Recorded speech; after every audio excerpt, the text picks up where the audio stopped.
All right, how's everybody doing out there? Welcome to my channel. I'm Thomas, and I do educational videos. Today we're looking, this is our 30th video on the reciprocal system of theory developed by Dewey B. Larson back in the 20th century and updated by Dr. Bruce Perret and others in the 21st century. Both of those people are sadly deceased, and so the theory is in jeopardy of falling through the cracks.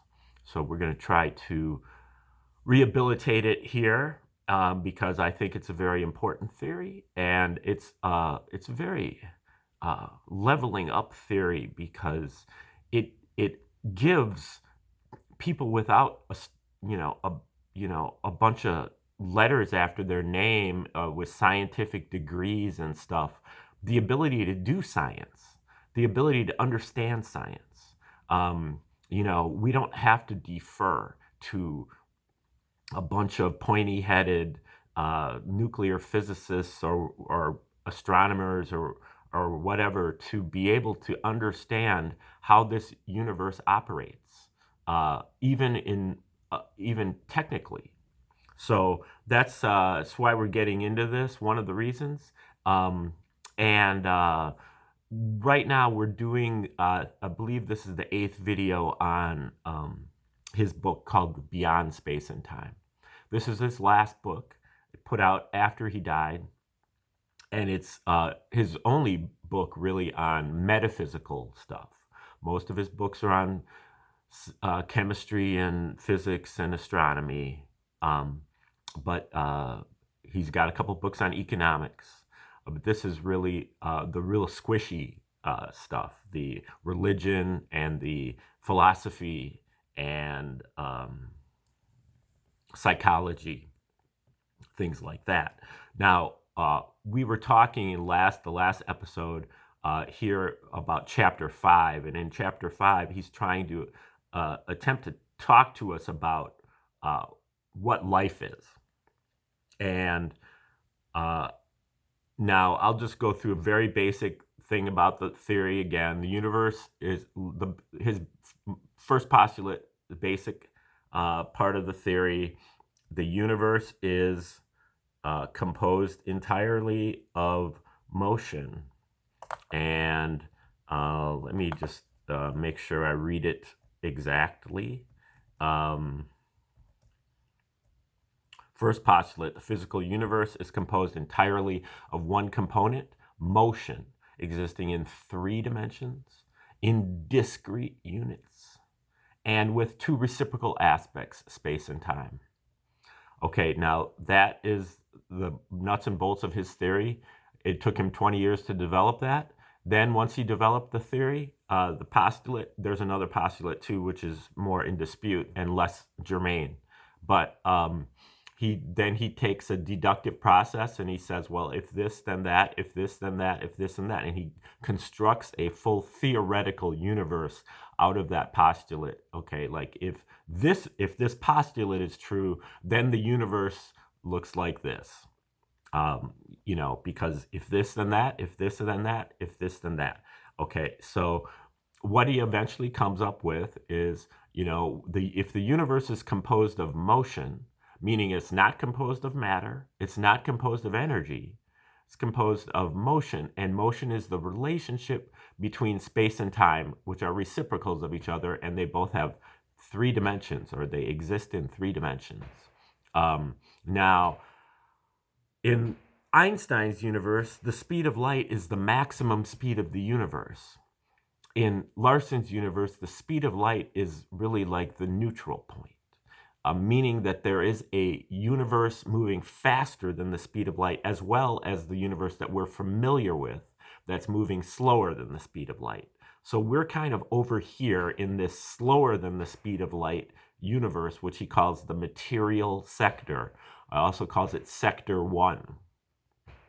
But over here is the cosmic universe. And in this cosmic universe, everything is moving faster than the speed of light. And he calls this sector 2.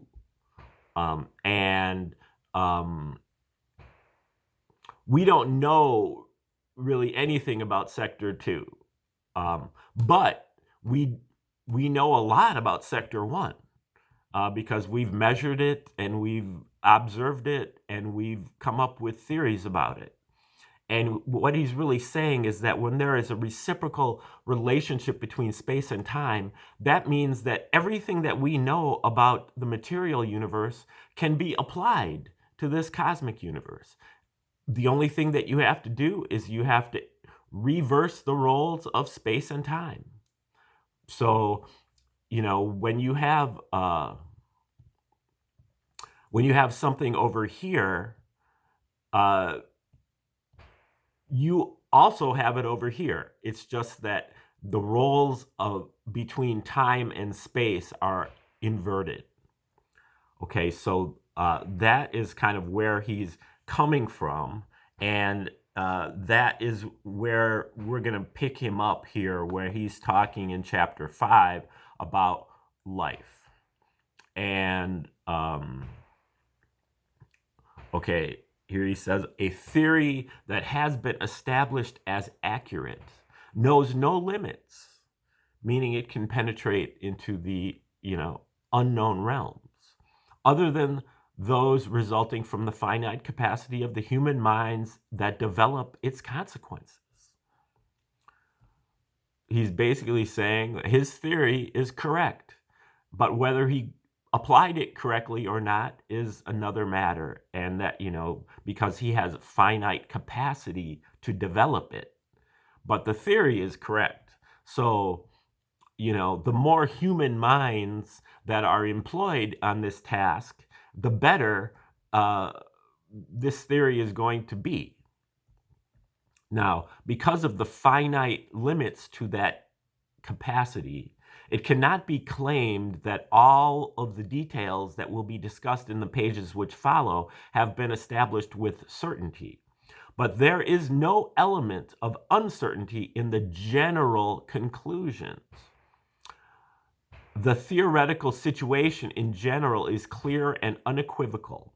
The identification of the theoretical with the actual is positive, and the status of the theoretical universe as a true and accurate representation of the actual physical universe was definitely established. Okay, so what he's saying is in the first few chapters of this book, he's established that his theoretical universe that he's deriving through the postulates and through deductive reasoning, taking the postulates and saying, well, if the postulates are true, then this is also true, and then this is also true, and then this is also true. And he constructs a theoretical universe. And then he compares it with the actual universe. Now, ironically, he gets in trouble doing that because the actual universe is often wrong. The actual universe is the universe that has been determined by the pointy-head scientists that I was talking about earlier, that think they know everything and that put sentences in their textbooks that say, scientists now know blah, blah, blah, or it is now known that such and such. And that is a lie. They don't know any of this stuff. They have a best theory. And if you talk to a real top flight scientist, they will admit that. They will admit this is just our best theory for right now. We're looking to improve upon it. This is the best we've got right now, and so that's what we're going with. But the kind of the rank and file scientific establishment is just like, we know this. Now that we know this, they're very, very arrogant in the way that they approach these things. They think that they are so smart, and but then they make all these mistakes. We won't even apply this to anything that's going on right now. But in this particular situation, what we're talking about is that Larson has established his theoretical universe, and it compares very favorably with the actual universe developed by the scientist. Larson says that only over 90% of his theoretical universe, matches up perfectly with the actual universe. But in the realms of the very slow, the very fast, the very large, and the very small, Larson's theory, similar to Einstein's, uh, shores up a lot of the weaknesses of those theories. The Newtonian universe is pretty much accurate for the kind of the macro, day-to-day things that we need it for, but it falls apart when we're talking about things that are going really fast, really slow, or the things that are really large or really small.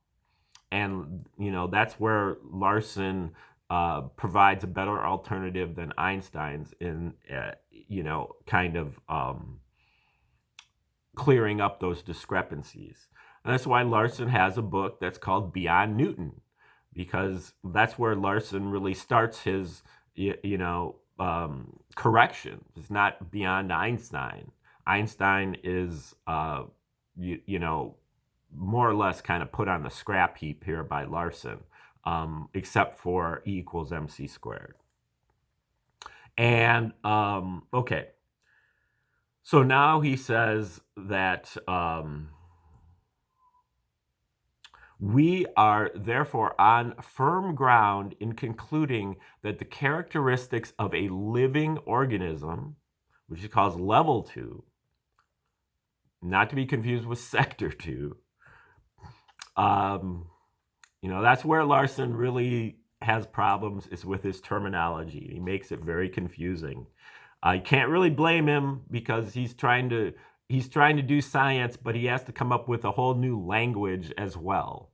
So, the language itself is a little bit cumbersome, but he calls it level 2, a living organism. Level 2 are the characteristics of a living organism, level 2, are those theoretically applicable to sector 2, the inverse or cosmic sector of the universe. So he's saying that the characteristics of a living organism are those applicable to sector 2, this faster than the speed of light part of the universe. That's where life phenomena comes from. This does not mean that the biological organism is a sector 2 structure. Okay, now again, we're saying that over here we got the material sector, over here we have the cosmic sector. In the material sector, we have things like atoms, and particles, atoms, and aggregates. So in the same way, in the cosmic sector, we have atoms, cosmic particles, cosmic aggregates. Now, and everything else, the same kind of characteristics. Now, he says, it is not possible for a purely sector 2 structure, a cosmic motion or combination of motions, to exist more than momentarily in the material sector of the universe. Okay, meaning that if you put a faster than light atom, cosmic atom, over here in the material universe, it will decay immediately. It's not stable. It's unstable. In the same way, if you put a material sector atom over here in the cosmic universe, it will immediately decay because it's unstable in that environment. So the material sector environment is not a stable situation for a cosmic atom. A cosmic atom can't go over there and exist on its own. But a motion or combination of motions of the cosmic type may exist as a minor constituent of a material structure. Okay, so this cosmic atom can go over here and kind of glom on to a material atom and be part of a be a minor part of it. So it can exist over here in this unstable zone if it kind of gloms on to something that's already stable and serves just as a minor constituent of it. In such a case, the reaction of the material structure as a whole to environmental conditions may be determined in whole or in part by the minor component, meaning that this minor component that goes over into this other sector will affect that body. It will create certain effects there. In that event, it is appropriate to say that the total structure is under the control of the cosmic component. Okay, so he eventually does call these control units. The total structure is under the control of the cosmic component. The term control being employed in a purely mechanical sense, as in the control of room temperature by a thermostat. So, you can turn your thermostat up and down, and that controls the environment, the temperature of that room. In the same way, this cosmic atom, cosmic entity can come over here and be a minor component, just like a thermostat is a minor component of the room, but it controls the environment. Okay, the theoretical analysis thus tells us that a living organism is a compound structure. It is a material or sector one aggregate connected with and under the control of a cosmic unit. The cosmic unit is the something new that we saw in chapter 5 is essential to account for the differences between the living and the non-living. Okay, now he gets into some more of this philosophizing that he does, which is really just kind of looking at the literature that's already out there. And again, Larson gives, in my opinion, far too much credit to the scientific literature that's already out there. He's writing for that audience, and I think it in many ways kind of not destroys, but diminishes his analysis of his own system, because he gets bogged down in answering to and legitimizing, the literature that's already out there. I think he would do better if he just paid attention to what he was doing. I know he wants to contextualize things, and he wants to put himself into the into the conversation in the appropriate place. But page after page after page of this stuff. Now I would like to at least begin to talk about where he,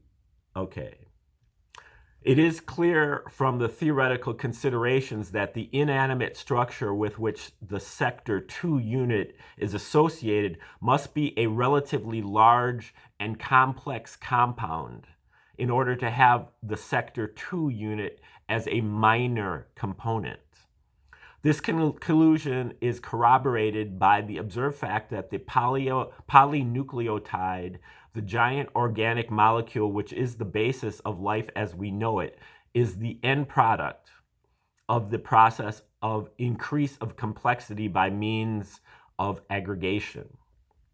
There are many larger structures, to be sure, but these are simply aggregates of smaller individual units, and they do not have the structural complexity of the large organic molecules. And he quote somebody here, DNA is the largest molecule known, containing in advanced organisms such as man as many as 10 billion separate atoms. If it were possible, that's the end of the quote, if it were possible to produce the behavior characteristics of life without utilizing the most complex molecules available, we would now have at least a few living organisms based on less complex structures. In fact, the greater probability of the occurrence of simpler units suggests that if simpler living structures were possible, they would now predominate. But the evidence indicates that the polynucleotides, such as DNA, are the very essence of life, so far as its material aspect is concerned. And this means that the development of molecules of this type was a prerequisite for the emergence of life. On this basis, such molecules are not only the most complex units that are available, they are the least complex units that will serve the purpose. So he's saying right here that DNA, even though it is the most complex molecule, it is the least complex molecule that will actually accommodate life. And he will go into the numbers here and talk about the interregional ratio. We'll be going back into that tomorrow then. So today we just kind of wanted to figure out what is life. Life is a combination of a cosmic component and a material component, but the cosmic component is just a minor aspect of it. All right, we'll see you tomorrow.